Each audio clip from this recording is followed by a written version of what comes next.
Ada pengantin baru mandi di sini, hilang, tidak pernah kembali, alias kalap.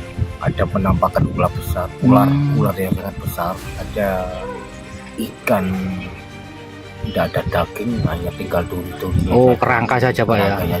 Mengenai keanehan atau kegoiban di tempat ini, saya ngambil air itu banyak sekali bunga-bunga yang keluar di situ, dan di dalam jerigen yang saya ambil untuk buat minum itu banyak sekali rambutnya.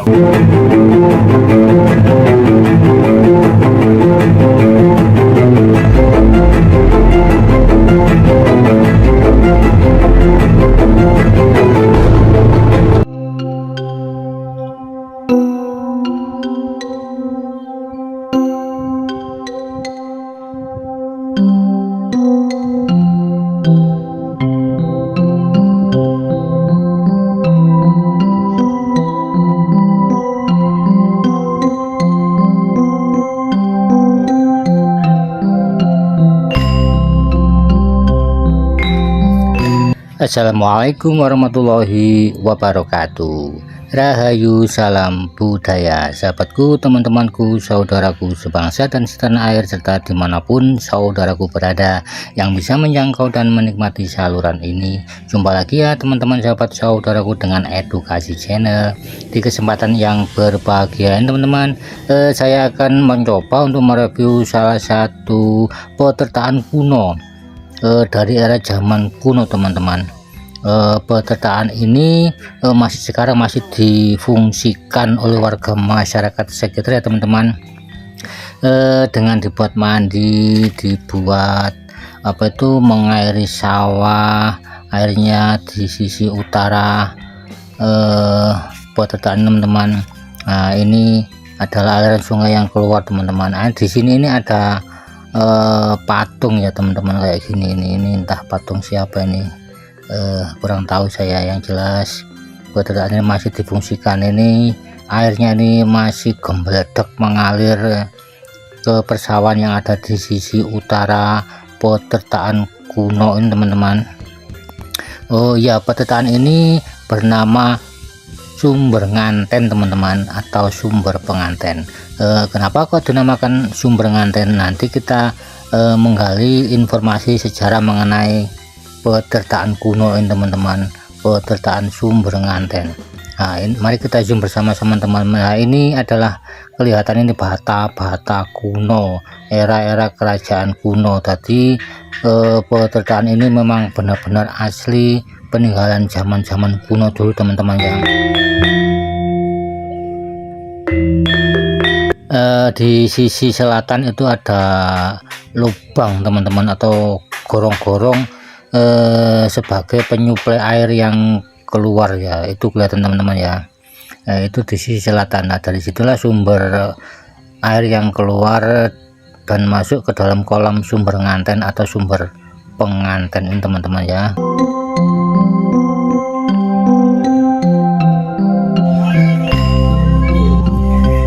Pagi ini kita akan mereview salah satu tinggalan leluhur yang ada di salah satu desa teman-teman ya. Kita tetap bersama Bapak Jayadi yang akan menginformasikan mengenai sejarah-sejarah kuno yang ada di wilayah sini teman-teman. Beliaunya sekarang berada di depan saya. Assalamualaikum Pak Jayadi. Waalaikumsalam Pak. Kepanggih maling nggih. Siap. Ini ada petertaan kuno atau sumber kuno, ini apa Pak Jayadi ini? Ini disebut dari masyarakat sumber penganten. Oh gitu nggih. Yang ada di desa Bandung Rejo, Kok dinamakan sumber nganten atau sumber penganten itu sejarahnya apa Pak? Secara dari mitos saja, iya, dari cerita dari masyarakat turun-temurun, menceritakan bahwa sumber pengantin adalah sumber yang pernah dibuat mandi sepasang pengantin baru. Gitu ya. Dan mandi di situ. Oh, di jorongan itu ya Pak? Di jorongan itu, dan mereka tidak pernah kembali atau kalap. Gitu Pak ya. Iya. Itu cerita mitos mistis legenda yang sampai sekarang itu turun temurun Pak ya, yang diceritakan warga itu Pak ya. Ya, karena disebut dari simbol pengantin ya, ya seperti itu. Ada Iya. pengantin baru mandi di sini, hilang, tidak pernah kembali, alias kalap. Oh Jadi, iya, iya. dari masa ke masa simbol pengantin tetap seperti itu ceritanya. Iya, iya, iya, iya. Untuk warga-warga di sini tuh masih menganggap cerita itu masih berlaku nggak sampai saat ini ya? Masih Pak, masih diabadikan. Iya. Cerita dari masa ke masa. Masih Iya, iya, iya. Kalau menurut Pak Jayadi ini era-era apa ya ini buat ceritaan kuno ini? Kalau dari segi bata-bata kuno yang di sebelah situ Pak, tolong diem. Oh iya, iya, iya. Tolong diem. Oh itu yang sisi timur itu Pak ya, kelihatan tuh Pak ya.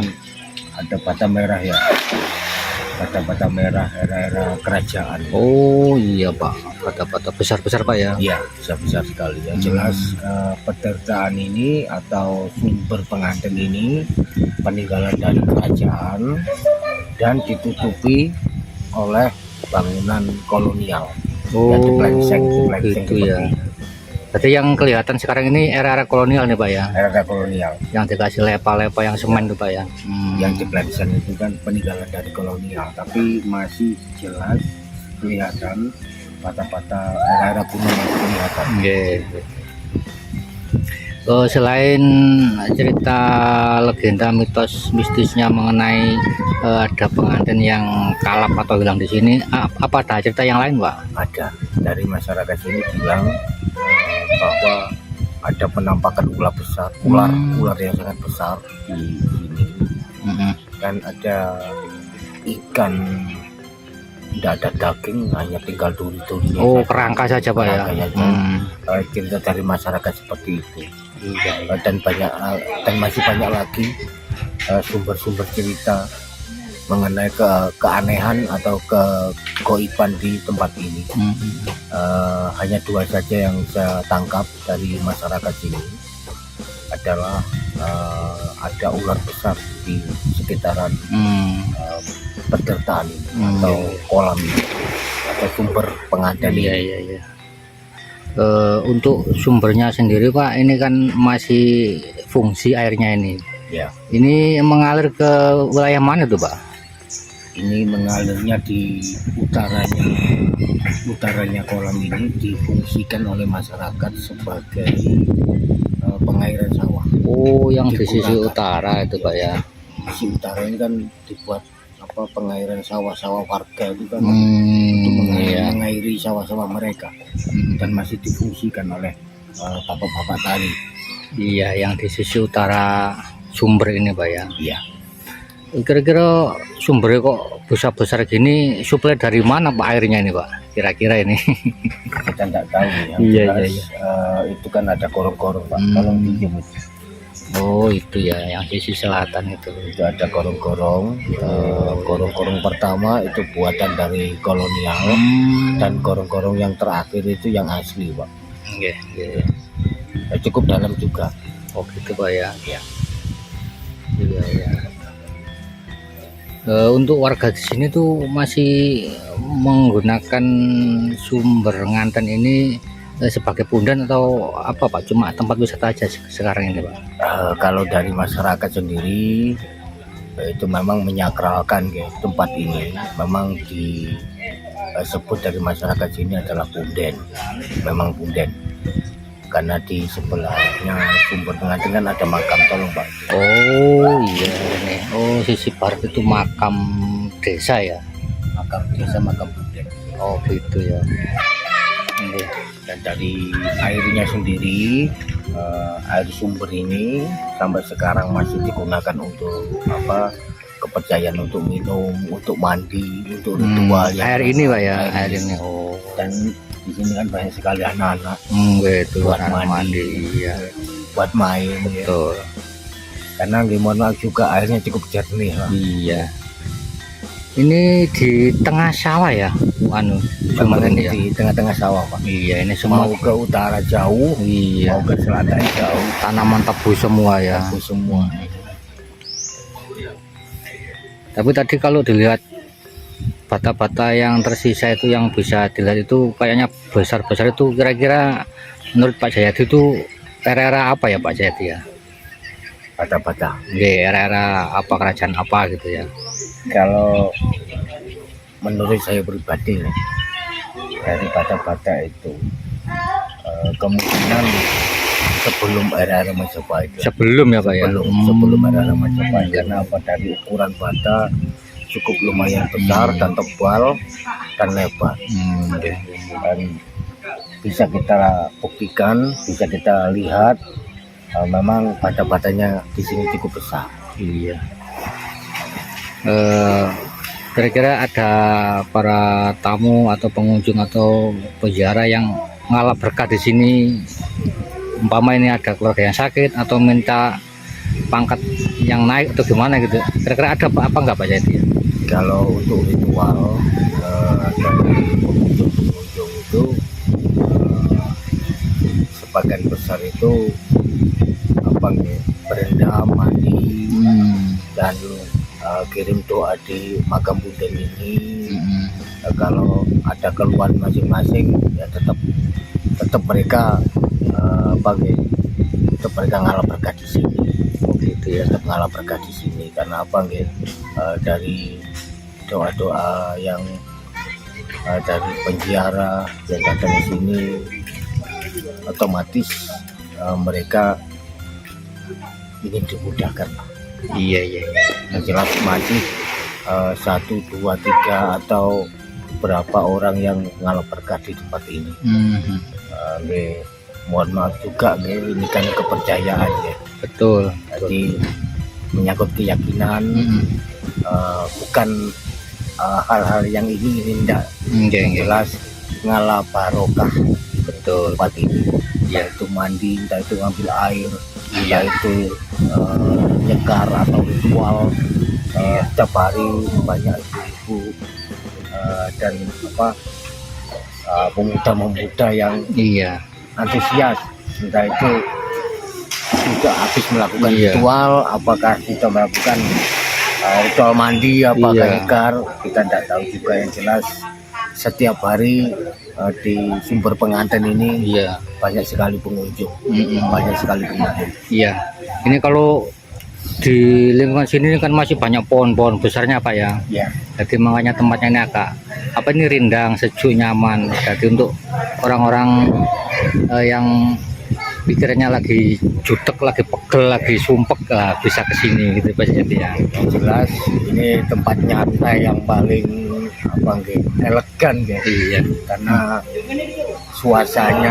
suasananya adem, pemandangannya juga enak, tengah sawah, tidak berisik. Yang jelas untuk menghilangkan pikiran yang ruwet ya. Betul. Nyantai di sini di sumber pengantin ini. Iya. Kira-kira menurut Pak Jayadi adakah pengalaman pribadi yang sempat Pak Jayadi lakoni di sendang ini atau sumber nganten ini Pak Jayadi? Kalau soal pengalaman Pak ya, kalau soal pengalaman kita bercerita tahun 2000-an. Waktu itu saya masih bekerja sebagai buruh tani di selatannya sumber pengantin. Iya. Kita ikut buruh tani kerja tebang tebu. Kita ngambil airnya di sini buat minum karena ke kampung jauh. Dan waktu itu banyak sekali bunga yang keluar dari korong-korong. Oh gitu Pak ya. Ya, bunga yang keluar dari korong-korong itu saya tidak tahu itu dari mana asalnya, tidak tahu. Yang jelas saya ngambil air itu banyak sekali bunga-bunga yang keluar di situ. Dan di dalam curigen yang saya ambil untuk buat minum itu banyak sekali rambutnya Pak. Rambut manusia Pak ya? Iya, rambut manusia. Yang jelas mau gimana lagi nggih, kalau tidak kita minum, kita mau ngambil jauh Pak dari kampung Pak. Jadi mau tidak mau kita minum sama teman-teman. Yang jelas pengalaman pribadi seperti itu Pak. Berarti memang fakta Pak ya itu. Fakta, banyak bunga yang keluar di korong-korong itu dan banyak sekali rambut-rambut yang keluar di situ. Padahal kalau di Piket Nalar nggak ada yang ngasih bunga Pak ya? Nggak ada kasih bunga. Ya seperti ini kan bersih, nggak ada. Iya. Tapi keluarnya nggak tahu datangnya dari mana, bunga itu nggak tahu. Yang jelas rambut itu panjang Pak, nggak pendek-pendek, panjang. Jadi kayak rambut perempuan Pak ya? Kayak perempuan, panjang rambut. Iya. Yang keluar dari sumber itu. Ya. Itu pengalaman saya tahun 2020. Iya. Waktu saya masih bekerja di penebang tebu. Jadi itu cerita real, cerita nyata yang sempat jalan Bapak Jayadi mengenai sumber nganten atau sumber penganten ini. Ya, terima kasih atas informasi penjelasan dari Pak Jayadi mengenai cerita mitos mitis legenda mengenai sumber nganten atau sumber penganten yang ada di Kecamatan Jogoroto ya Pak ya. Yang mudah-mudahan video saya kali ini bisa bermanfaat untuk kita semua. Matur suwun Pak Jayadi, saya akhiri. Wassalamualaikum warahmatullahi wabarakatuh. Waalaikumsalam. Rahayu, salam budaya. Rahayu.